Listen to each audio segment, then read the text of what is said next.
Hello guys, magandang araw sa atin mga kabaro.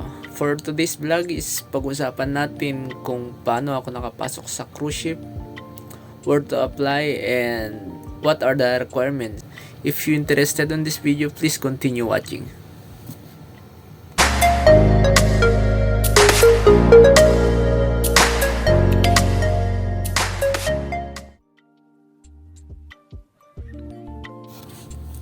At ayun po, unahin po natin sa mga basic na requirements.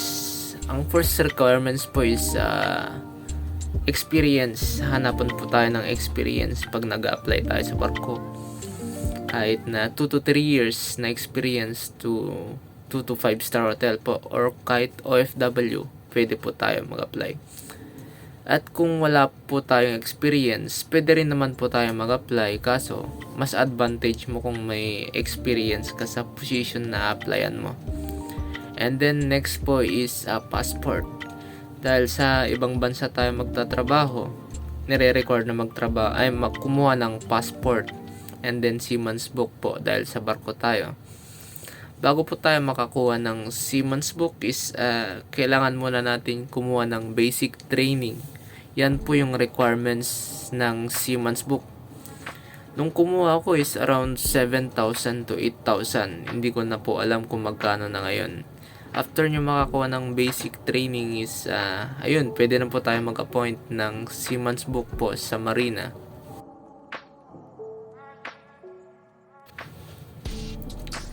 Saan pwede mag-apply? Ayun po. Actually po, madami po tayong pwedeng applyan sa Calaw. Bali, magkakatabi-tabi po lahat ng mga manning agencies yan. Mag-iingat rin po pala tayo sa mga illegal recruiters na nanghingi sa inyo ng processing fee kapalit ng pagpapasampa sa inyo. Pag may ganun na situation po kayo is huwag nyo na po ituloy. And the first agency po is isa to sa pinakamadaming hawak na barko, Magsaysay Careers. Yan po yung unang nag-email sa akin for interview, Magsaysay Careers. Bali, gumawa po ako ng account sa portal nila. Bali, gagawa po ako ng ibang video about sa tutorial kung paano gumawa ng account. Ayun po. Bali, siya yung nag-email sa akin na first for interview, then hindi po ako pumasa. And then next po is patuloy pa rin po, nag-apply pa rin po ako. Then next na nag-email sa akin is Royal Caribbean. Bale, sa Sea-Track po ako nag-apply doon. Online din po. Bale, mostly kasi sa mga agencies is online sila nagpa-process. Gumawa po ako ng account ko sa Sea-Track. Sa Royal Caribbean naman po is pwede silang tumatanggap sila ng walk-in. Pero sasabihin rin po sa inyo doon na gagawa ka ng Sea-Track account. Doon ka mag-apply. Ayun po. Na-interview rin po ako sa Royal Caribbean at hindi pa rin po ako pumasa. Nakailang rejections din po ako. Naka-1, 2, 3, 4, 5 po ata. Then hanggang one time is nakatanggap po ako ng email na for interview. Then natapos po yung interview ko is naipasa ko naman po. Hanggang sa nag-send po sila ng list of requirements. Ayun po. Pero wag po muna tayo magre-resign sa ating mga trabaho pagka natanggap na po tayo sa interview. Antayin po natin na makareceive tayo ng LOE po bago tayo magpaalam sa ating mga trabaho. Hanggang sa mag-send sila sa inyo ng list of requirements, STCW trainings. Ayun po. Bali, madami po kasing trainings ang kailangan sa pagbabarko. Sa medical naman po is sobrang stricto ng medical ng mga seaman. Ayun po. Kung medyo mataas-taas yung cholesterol natin, simulan na natin mag-jogging. Kain po tayo ng mga prutas, mga gulay, at iwasan po muna natin uminom ng alak habang hindi pa natatapos yung medical natin. Tsaka yung mga yung pag may sira yung mga ngipin natin, unti-untiin na po natin para po hindi biglaan yung gasto rin natin. At pag pumasa ka naman na po sa medical is ayun po, simulan mo na po bumili ng mga groceries mo, mga noodles, mga delata, at mga medyas po.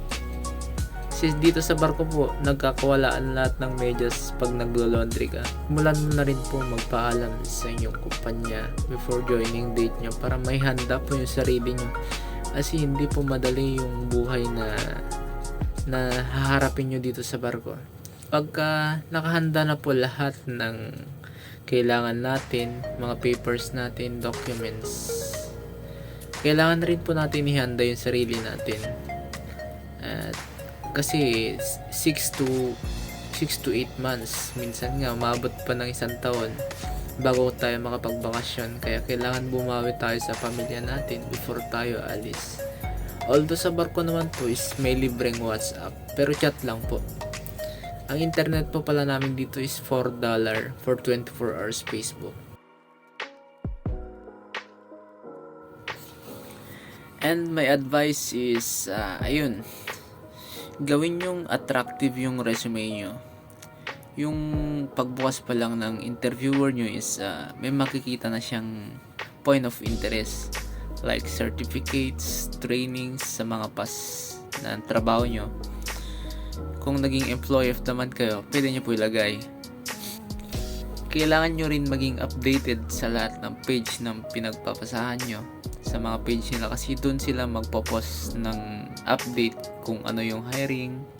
Ayun po. And then nakatutulong rin po, malaking tulong sa akin yung panonood ko sa mga seaman vlogger like si Sir Onin TV, Sir Mike, Pinoy sa cruise ship, biyahe ni Mike. Ayun, bale malaking tulong sa akin yung mga videos niya, kasi doon ako kumukuha ng mga guides, mga ideas kung ano yung gagawin ko. And sino ba naman mag-aakala na si Sir Mike, dating pinapanood ko po siya.